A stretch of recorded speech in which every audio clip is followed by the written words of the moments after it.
అవిద్యానామంతస్తిమిరమిహిరద్వీపనగరీ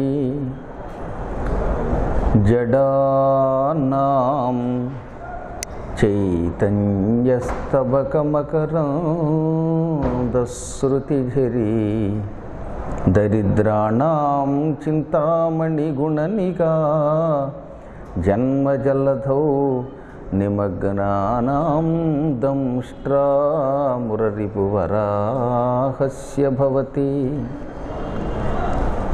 శుక్లాంబరధరం విష్ణుం శశివర్ణం చతుర్భుజం ప్రసన్నవదనం ధ్యాయేత్ సర్వవిఘ్నోపశాంతయే. వందే గురుపదద్వంద్వమవాంగ్మానసగోచరం రక్తశుక్లప్రభామిశ్రమతర్క్యం త్రైపురం మహః. నారాయణం నమస్కృత్య నరం చైవ నరోత్తమం దేవీం సరస్వతీం వ్యాసం తతో జయముదీరయేత్.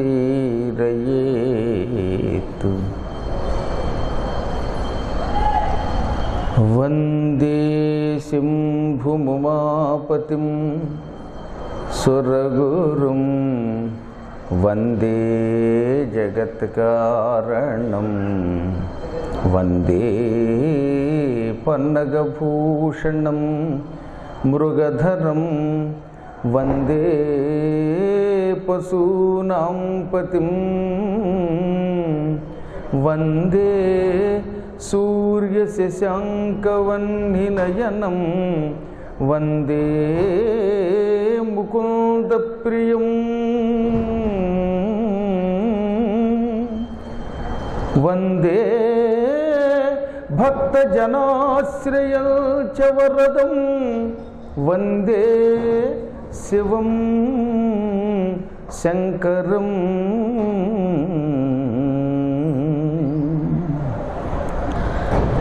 నమః శివాభ్యాం నవయౌవనాభ్యాం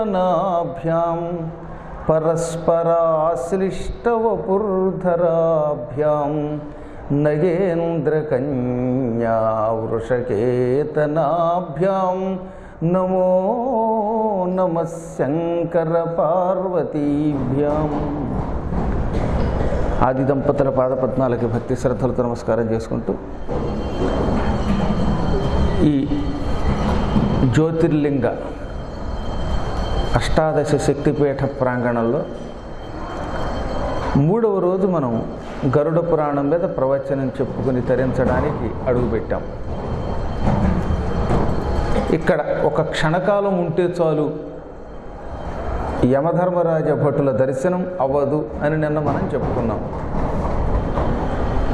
ఎవరు స్వర్గం నుంచి భూమికి వచ్చి పుట్టారు, ఎవరు నరకం నుంచి భూలోకంలో జన్మించారో గరుడ పురాణంలో చెప్పారు. దీని వెనకాతల కూడా కారణం ఉంది.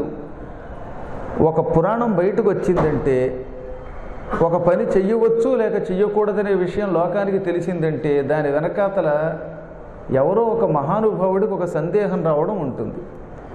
గరుత్మంతుడు కూడా మనలాగే ఒకప్పుడు ఈ భూమండలం అంతా సంచరించిన వాడే. ఇప్పుడంటే వైకుంఠంలో ఉన్నాక తరచుగా సందర్శించటం లేదు, కానీ పూర్వకాలంలో భూమి మీదే పుట్టాడు కనుక తెగ తిరిగాడు. ఎక్కడికి వెళ్ళండి ఏదో ఒక దుఃఖం తప్ప ఆయనకి సుఖం కనపడలా. భూలోకంలో సుఖపడుతున్నవాడు ఎవడైనా శాశ్వతంగా ఉన్నాడా అంటే పుట్టనివాడు, చచ్చినవాడు, గోడ మీద ఎక్కినవాడు, ఈ ముగ్గురే ఉన్నారట. వీళ్ళు తప్ప ఇంకా సుఖపడేవాడు కనపట్ల ఆయనకి. అజాతశ్చ మృతశ్చైవ భిత్తౌ లిఖిత ఏవచ అన్నారు. అజాత పుట్టలేదు, వాడు పుట్టలేదు కాబట్టి వాడికి సుఖం దుఃఖమే ఉంది. ఇక్కడ మృతశ్చైవ చచ్చిపోయాడు కనుక భౌతిక శరీరము లేదు కనుక ఈ శరీరంతో భూమి మీద సుఖపడుతున్నాడో దుఃఖపడుతున్నాడో తెలియదు. పైలోకాల సంగతి పక్కనట్టండి, అక్కడ ఏమవుతున్నాడో ఇక్కడ ప్రశ్న కాదు. ఇక్కడ ప్రశ్నల్లా భూమి మీద సంగతి. భూమి మీద పుట్టలేదు, భూమి మీద చచ్చిపోయాడు కనుక లేడు. ఇంకా గోడ మీద నా బొమ్మ ఉంది అక్కడ ఉదాహరణకి, దానికి సుఖమేమిటి దుఃఖమేమిటి? మీరు దాన్ని కొట్టినా ఒకటే, పూలదండ వేసినా ఒకటే, చింపినా ఒకటే, పెన్నతో రాసినా ఒకటే. కాబట్టి భిత్తవు లిఖిత ఏవచ అంటే అదనమాట, గోడ మీద చెక్కబడిన బొమ్మ. ఈ ముగ్గురు ఈ శ్లోకం గరుడ పురాణంలో. వీరికి తప్ప అందరికీ ఏదో ఒక సుఖమో దుఃఖమో, ఒకసారి సుఖం ఒకసారి దుఃఖం. అసలు ఏం ఆశ్చర్యం అండి. తిండి లేకపోతే ఒక నీరసం, ఎక్కువైతే ఆయాసం. ఈ వస్తువు తింటే పడదు, ఆ వస్తువు తింటే రుచిగా ఉందనుకుని దాన్ని కాస్త ఎక్కువ వేసుకున్నామా దానివల్ల ఒక రకమైన రోగం. నిద్ర ఎక్కువైతే రోగం, తక్కువైతే రోగం. బాగా కృషించిపోయి సన్నగా అయిపోతే ఒక ఆయాసం, శరీరం ఎక్కువైపోతే ఇంకా దుర్భర ఆయాసం. అసలు గరుత్మంతుడు వర్ణించిన ఘట్టం వింటే అమ్మ బాబోయ్ మానవ జీవితం ఇంత దుర్భరంగా ఉందా అని పురాణాల్లో అనిపిస్తోంది, మనము ప్రత్యక్షంగా చూస్తున్నాం. గరుత్మంతుడి కళ్ళ ముందు కొండల మీద పెద్ద లావైన శరీరంతో వెడుతున్న ఒక స్థూలకాయుడు కనబడ్డాట. వాడు నడవలేక నానా బాధ పడిపోతూ అల్లాడిపోతూ అర నిమిషానికి ఒకసారి మంచినీళ్ళు తాగుతూ ఉంటే అయ్యయ్యో ఏమిటి వీడికి కర్మ అనిపించింది. ఇంకొకటి చూస్తే బాగా బక్క చిక్కిపోయి సన్నగా అయిపోయి వాడు నడవలేక ఆయాసపడుతూ మంచినీళ్ళ కోసం బాధపడుతున్నాడు. ఒకడికి దగ్గు, ఒకడికి ఉక్కిస, ఒకడికి శ్లేష్మం, ఒకడికి నిద్ర, ఒకడికి దృష్టి ఆనక, ఒకరికి వయస్సు పెరిగి, ఒకరు లేత వయస్సులో ఉండి, ఒకరికి తిండి ఎక్కువయ్యి, ఒకరికి తక్కువయ్యి, ఒకరికి డబ్బు ఎక్కువయ్యి, ఒకరికి డబ్బు ఎక్కువడం వల్ల జబ్బు ఎక్కువయ్యి, ఈ విధంగా నానా క్లేశాలతో ఉన్నారు. ఒక క్లేశం కాదు, నానా క్లేశములు అన్నాడు. అంటే ఇంకా కష్టాలని వర్ణించలేమన్నమాట. అందుకే ఆయన ఒక రోజున విష్ణువు దగ్గరికి వెళ్ళి, ఓయ్ బాబోయ్ ఈ భూలోకంలో ఉన్న ఈ మానవులు చూస్తే కష్టంగా ఉంది, ఈ క్లేశాలు చూస్తే తట్టుకోలేకపోతున్నాను, వీళ్ళు ఎందుకు ఈ కష్టాలు పొందుతున్నారు, ఈ కష్టాల్లోంచి బయటపడాలంటే ఏం చెయ్యాలి అని అడిగాడు. అప్పుడు ఆయన చెప్పాడు, నాయనా మానవుడు తన కర్మములను అనుభవించడం కోసమే భూమి మీదకి వస్తాడు. అందుకే భూమి మీద ఉన్న జన్మ అంటే అది కర్మమయమైన జన్మ. కర్మ అంటే పని, ఒక పని కాదుగా. పొద్దున్నుంచి రాత్రి నిద్రపోయేదాకా మనం ఎన్ని పనులు చేస్తున్నామో లెక్కలేదు. ఈ పనుల వల్లే శరీరం, ఈ పనుల వల్లే మృత్యువు, ఈ పనుల వల్లే సుఖం, ఈ పనుల వల్లే దుఃఖం. కాబట్టి పనియే మనకి సమస్తం అయిపోతుంది. ఈ పని ఈశ్వరార్పణగా చేస్తే ఏ పని చేసినా శివార్పణ వస్తూ. అందుకే పూర్వం ఒక బిల్వం ఇస్తున్నప్పుడు ఏక బిల్వం శివార్పణం అంటే అంతరార్థం ఏమిటనుకుంటున్నారు మీరు? ఓ మారేడాకు పారేయమనే. శ్రీశైలం లాంటి దివ్యక్షేత్రాలకి వాళ్ళు మనం రాగలిగామంటే, ఇక్కడ ఒక రోజు ఉండగలిగామంటే, లేక ఇలా పిల్లలు చదువుకోగలుగుతున్నారంటే, ఒక 5 రోజులు రాత్రులు ఇక్కడ మేము పడుకుంటున్నామంటే, ఆ మహానుభావులు అలాంటి వాళ్ళు ఇక్కడ ఉద్యోగం చేస్తున్నారంటే, కొందరు ఈఓలుగా, కొందరు పిఆర్ఓలుగా, అవి ఎన్ని జన్మల సుకృతం అంటే ఇది. వాళ్ళు మామూలు సుకృతం కాదు అది. మీకు నిజం చెబుతున్నాను, ఇక్కడ చీపురు కట్ట పెట్టి ఈ హాలుని ఈ చివరి నుంచి ఆ చివరి దాకా తొడవడానికి పూర్వజన్మలో శతాశ్వమేధ కర్తారం అన్నాడు. అంటే 100 అశ్వమేధ యాగాలు ఇక్కడ చేస్తే, లేక ఎక్కడైనా ఒక దివ్య స్థలాల్లో చేస్తే, ఒక అశ్వమేధ యాగం కాదు 100 అశ్వమేధ యాగాలు చేసిన పుణ్యం వల్ల ఈ జన్మలో ఇక్కడ చీపురు కట్టతో తుడిచే ఉద్యోగం వస్తుందిట. ఈ చీపురు కట్టతో తుడిచారనుకుందాం 4 రోజుల పాటు. అందుకే మీరు ఎవరన్నా ఇక్కడికి వచ్చినప్పుడు అవకాశం దొరికితే చీపురు కట్ట అడిగి మీరు తొడవండి. ఇప్పటికి కూడా పూరీ జగన్నాథం దగ్గర రాజులే తుడుస్తారు. ఎందుకో తెలుసా? పూర్వజన్మలో ఇక్కడ తుడిచారు కాబట్టి అక్కడ రాజు అయి పుట్టాడు. ఇక్కడ తొడవడం ఏమిటి అని అహంకరించామా, వచ్చే జన్మలో బయట ముష్టెత్తుకుంటున్నారు. చూసారా బాబు, 2 కళ్ళు లేనివాడిని బాబోయ్, తిండి లేదు బాబోయ్ అని ఏడుస్తున్నారే, వీళ్ళంతా ఇలా తొడవడానికి అసహ్యించుకున్న వాళ్ళే. కాబట్టి 100 అశ్వమేధయాగాలు చేస్తే శ్రీశైల క్షేత్రంలో నేల తుడిచే యోగం పడుతుంది.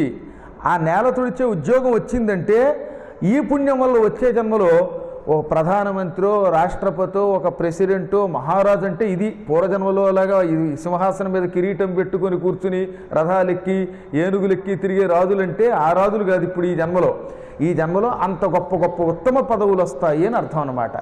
అనగా గొప్ప పదవి పొందాలంటే, మహైశ్వర్యం పొందాలంటే భగవంతుని ప్రాంగణాన్ని తొడవాలి. మార్జనం. అందుకే ఆముక్త మాల్యదలో శ్రీకృష్ణదేవరాయలు ఏమనిపించాడు? అసలు ఎత్తుగడవే గృహ సమ్మార్జనమో, స్వామి నీ దేవాలయం తుడిచే భాగ్యం నాకు ఇస్తే చాలు, నాకెందుకు వేరే భాగ్యాలు అన్నాడు. తొడవడం అంత అదృష్టం. ఇప్పుడు నేను ఎందుకు చెప్తున్నానో తెలుసా?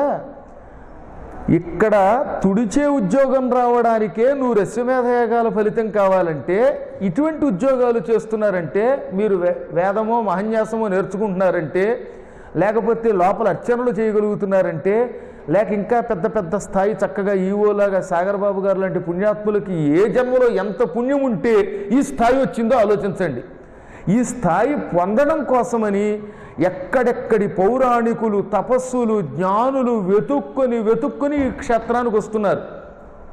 అలాంటి క్షేత్రానికి వెతుక్కుని కొందరు వస్తే ఏదో పలావు తెచ్చుకొని, పులిహార తెచ్చుకొని, డ్యాముల దగ్గర కూర్చుని ఫోటోలు తీయించుకోవడం కోసం వస్తే ఉపయోగం ఉంది.